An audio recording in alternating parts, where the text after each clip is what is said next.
So in this quick video, I'm going to simply show you how to remove private number from your phone. So if you don't want to be seeing this on your screen while calling someone with your phone, this is what you can simply do. First, you need to go to your phone like this.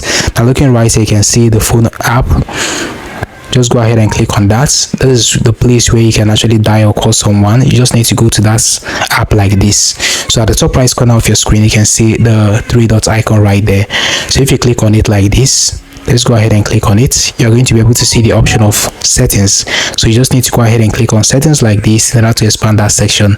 So right here, you just need to scroll down gently and you're going to be able to see the option of supplementary services.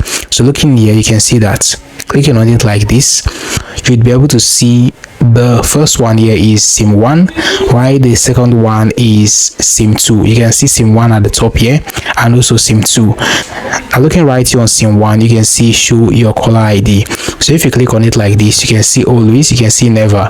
So I'm going to click on always like this, and also on SIM 2, I'm going to do the same thing. I'm going to click on always. So once you do this, you've been able to remove private number from your phone. So this is how simple it is to remove private number from your phone. Hope you found this guide helpful. Now hit the like button, subscribe and hit notification bell. It has always been Daniel on Ask Daniel Fix. See you in the next one.